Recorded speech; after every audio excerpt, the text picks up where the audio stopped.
Run away now. I was invited by my wife to go on a hot spring trip, and a travel agent told me about it. Then he told me an unbelievable story. I thought I had seen his furious expression and thought I had never seen it before. As I rushed to the back door where the car was waiting, I witnessed a certain scene. At that moment, I was convinced that the agent's story was true, and my legs trembled. The taxi sped off, carrying me as I ran out of the inn, desperate for my life. My husband died 5 years ago, and I was living with my son Daichi and his family. My son takes good care of me, and my grandson Makoto is also fond of me.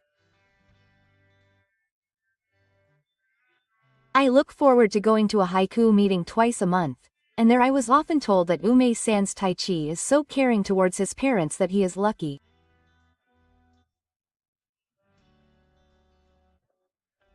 It's true that my son is kind, but in fact, I didn't tell my friends that I didn't get along well with my wife, Kiko, which was a source of worry for me. Moreover, Taichi's job required a lot of business trips, so I spent a lot of time with her and I couldn't bear the stress. One day, my son handed me a bank book that he had saved for me. I was surprised by his unexpected words, but I almost cried because he had done that for me. Thank you. But you should use the money for your family. I refused, but Futoshi said, "Don't worry, I've made a separate amount for the children and left it with her.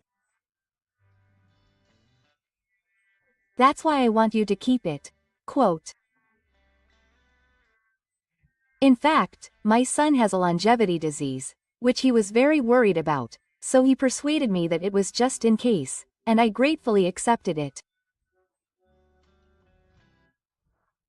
A while later, on the morning when Futoshi left for a business trip, she said, "Mom, you got a lump sum of money from that person." My wife folded her arms and said to me in a blatantly sulky mood, "Yes, that's right. You can't get it back. It's unnecessary for a mother who doesn't have much time left." I couldn't believe my ears when she said it. Makoto is only 10 years old. If you think about it for a moment, you can understand that education costs money. I thought what Ko-san said was reasonable, so I took out the bank book from the drawer to have her use it for her grandchildren. Then, my wife took it from my hand and left the room as if it was natural. A few months later, Kiko suddenly suggested to her son that she wanted to go on a trip just for the two of them. Then, Futoshi invited her mother to come along, but my wife seemed upset and left the ring without saying a word.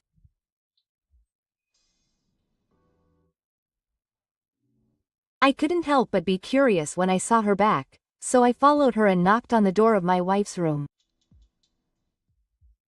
She opened the door slightly and invited me inside, with a sulky look on her face. Then she sat down on the sofa and sighed deeply. "That's why I said I don't want to live together. Because I have to be considerate of Ume-san every time I do something. Why don't you know that I want to go on a trip? Because of your mother, we don't have any family time." Just as I was about to shout, Kiko grabbed a cup on the low table and poured the water in it at me. I was stunned to know her true feelings, but I'm sorry I didn't notice. I had no choice but to tell Futoshi that I would refuse. On the day we left for the hot spring, I waved goodbye to my sons with a smile. However, the next day, I received a call from my wife saying that Taichi had a seizure and died. I was so shocked that my mind went blank and I collapsed.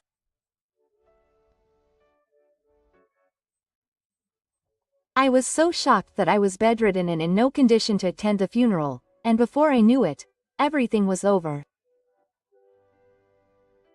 Noko was also listless with a sadness that she could not express, and she was unable to go to the haiku meeting that she had been looking forward to. One day, while I was spending my days like this, Kyoko came into my room and sat quietly on my pillowcase. I want to support each other with those who have lost their loved ones. I was surprised by my wife's trembling voice.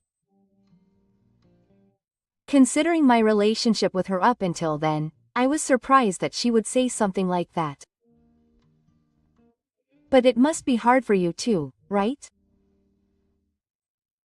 Seeing my wife crying in front of me, I thought to myself and gently took her hand. Thank you. I'll try again. That's good. Mom, if you go outside, your mood will improve, so why don't you spend some time on your hobbies? That's right. I'll do that. Are you okay? I was worried about her, but we both laughed a little because going out for a shopping trip cheered her up. Kiko is also trying to look forward, and I know I can't keep moaning forever. Then, when I started going to haiku meetings again, I gradually started to feel more energetic, and I was grateful to my wife. But one day, a fellow haiku poet said to me, "You're an otaku wife, you must have a lot of money." I was surprised by this sudden comment, but it actually reminded me of that. I had seen Kiko come home many times with a lot of brand name bags. A wife needs a chance to cheer herself up, too. I laughed and answered her, remembering how she had encouraged me while crying. Time passed, and a year after Daichi was gone, Kyoko unexpectedly invited me on a trip.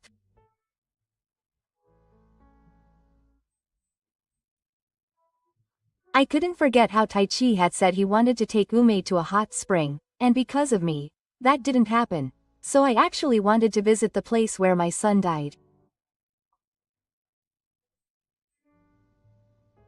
I wondered what to do with my grandson, but I hesitated to take him to the place where his father died, so I decided to leave him at my wife's parents' house and we set off for the hot spring.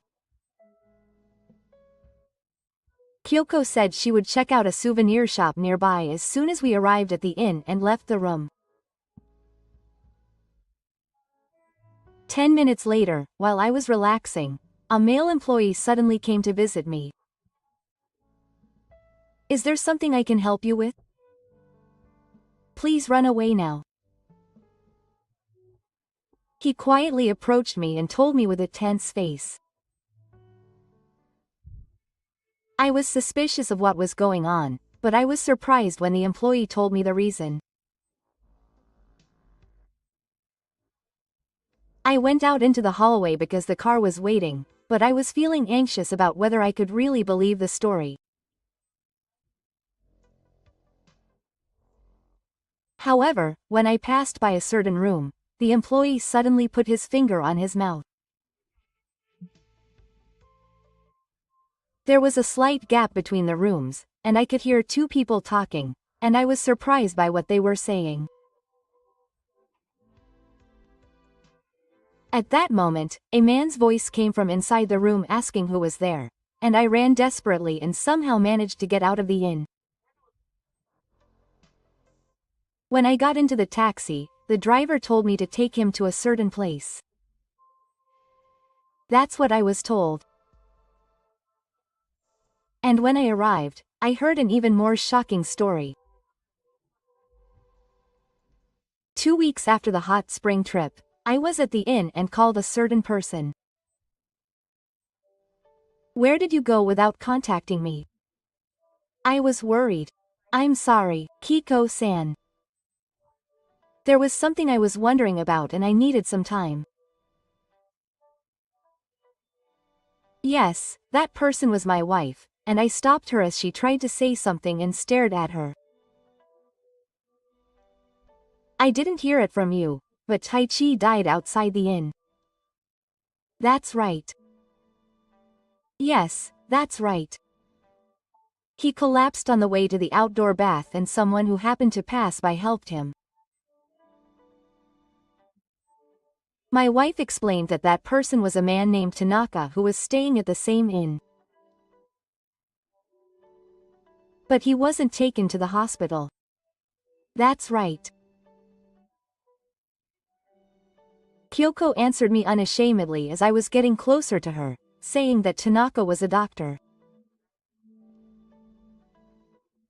I felt a little uneasy, but I was most curious.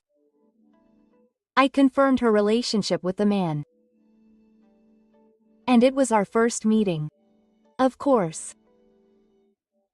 She denied it, but I didn't miss the fact that her eyes were wandering and she looked flustered. Oh, really? I heard that you and Tanaka were quite close. Who would have said that? Anyway, let's go to the open-air bath. Seeing her clearly enjoying it, I decided to accept her invitation. Since the hot spring was outside, we got ready and left the inn together. I was carefully observing the surroundings while sitting on my bare butt. As expected, it seems that we were heading in a different direction from the bath. On the way up the unpaved mountain path leading to the mountain, Kyoko suddenly took out a mask from her bag and put it on. Oh, what's wrong? My nose is a little itchy. I have hay fever. I had never heard it before, but I pretended not to notice. Where are you going? At that moment, I heard a voice from behind me and turned around to see a young man standing there. Mr. Akiyama. He was the same employee who told me to run away when I came here before. I was going to Edo Decoro 10 blog, but the direction is completely different. And it's off limits beyond that point. Mr. Akiyama pointed at the words written on the vertical sign he was holding, so I couldn't help but stare at them. This had been taken out. Pranks are really annoying. He buried what he had in the ground and urged us to return to the inn, saying he had something to tell us. At that moment, I didn't miss the small smack my wife made. We returned to the guest room and sat facing Mr. Akiyama. He stared into his wife's eyes and spoke quietly. Do you remember meeting me on the road into the mountains just before your husband died? Yes, I told you and your wife that if you follow that mountain path, you'll end up at a place with a strict security line, so please turn back.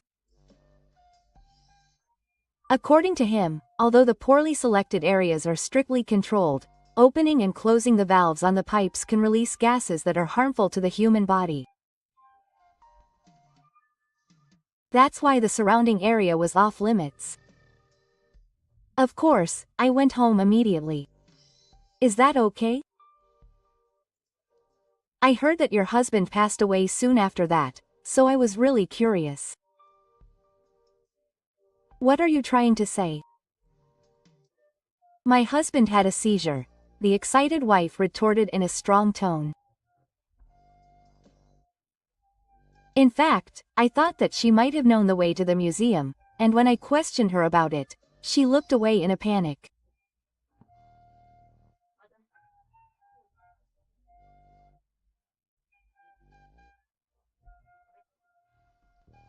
Akiyama, who was watching us, said that there was something else that bothered her, and put a difficult expression on her face.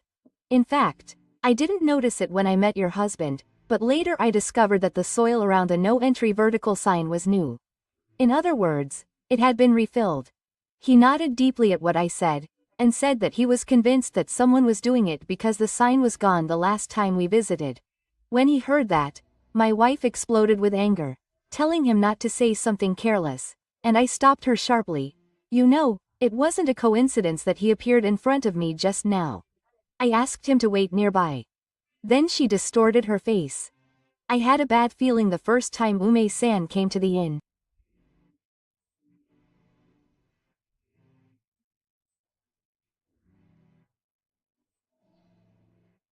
That's because a doctor named Tanaka had checked in on the same day. Not only did he see Kyoko enter the room, he heard them both laughing vulgarly, saying that it was the old woman's turn next. What are you saying, you love-struck? Shut up. When I spoke harshly, my wife opened her eyes in shock. At that time, Akiyama-san had warned me to run away to save her. Wait a minute. Mom, are you really doubting me? Are you trusting that employee more than me, a family member? Kyoko looked at me as if she was hurt, but I didn't answer her and decided to tell her where I went after I ran out of the inn. The taxi I got in was headed to the committee run by Akiyama-san's uncle, Soichiro. According to him, the hospital was affiliated with the inn and was supposed to respond if something happened to a customer. However, when he was in Taiji, Tanaka-san's intention to stay there was quickly written down as to the death certificate, which made him suspicious. When I let Ume-san escape from the inn, I went to my uncle's place after work. And I told him everything I knew. So I asked Akiyama-san to help me to investigate my son's death. I stayed at the hotel during that time. First, I decided to look into the relationship between Tanaka, the doctor, and my wife, and I soon found out that they were intimate. When I confronted her with the evidence photo, Noriko shook her head, but she quickly recovered and started laughing loudly mockingly. You've done a good job of investigating for a papa.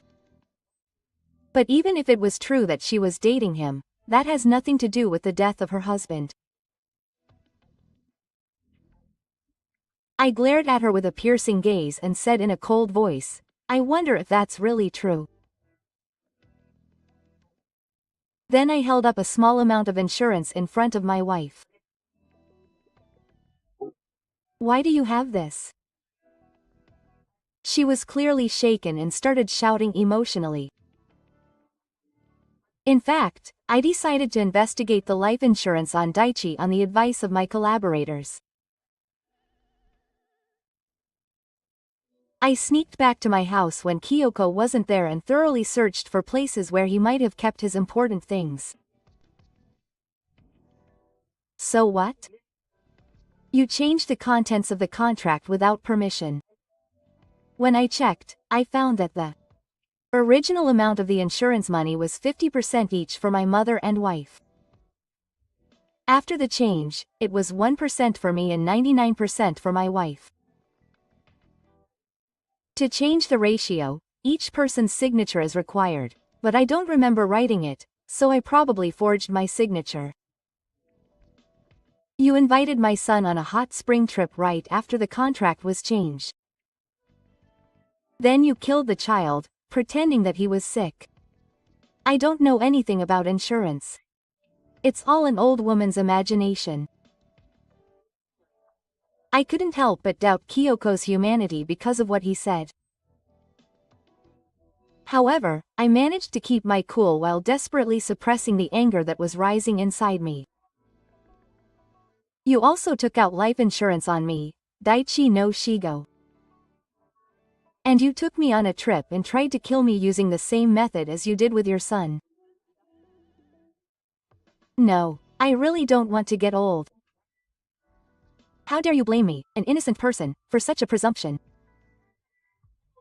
Even if you rewrote the contract or took out a new insurance policy, what evidence would that be? I couldn't stop the intense anger welling up inside me at the wickedness of my wife who kept trying to make excuses. I'm sick of your excuses. Saying that, I took out my smartphone, my last trump card, and pressed the start button while staring at her. You came all the way to the hot spring with Suru and that old lady. All that's left is to guide you to the hot spring and take your life with gas like you did with your husband. A male and female voice came over the screen, saying that it was a conversation between Imikuro, who had shot her when she fled the inn, and her lover. She turned pale and began to sweat profusely. The audio ended with the voice of her lover telling her not to forget to take out the no entry sign, and then telling her to leave it to him. Didn't you think that such evidence would be left behind? Kyoko gritted her teeth in frustration. At that moment, my wife's mobile phone rang, and when she answered, she looked flustered, saying, "What? The police are here." What? You're heading to my room? No way. Amako yelled out loud and threw her smartphone against the wall. Oh, that's scary. What's going on? Ume-san, it's not me. That man did it on his own. Please believe me. What am I supposed to trust in you now? I coldly pushed her away as she cried and cried. Soon, I heard footsteps, the door slammed open, and Tanaka, who had been arrested with the police, came into the room. That woman was the one who tricked me. What are you talking about? You were the one who got me. I glared at the two of them as they started to argue ugly. I know you're in on it. Admit it. Remember that. You've destroyed the land. I'll never forgive you. I said that sternly, and the two of them slumped in despair. They were taken away by the police. After that, my wife and her lover were charged with murder for insurance money and became residents across the street from the house. I asked them for 20 million yen as medical fees, and also decided to ask for Daichi's death benefit. The money had already been spent, but her parents paid it all back with an apology. It seems that even if Kyoko sold all the brand name items she had bought, it was still not enough, but that's none of my business. Tanaka's medical license was revoked after his name was on the news and the incident came to light. The hospital went bankrupt and he was left with a lot of debt. Meanwhile, I decided to raise my grandson to be a sitter, and with the money I had, I used my cooking skills, which I was good at, to start a set meal restaurant. Members of the Haiku Club come to eat every day, and it's becoming a place of love. Thanks to them, the restaurant is thriving today and there are smiles every day.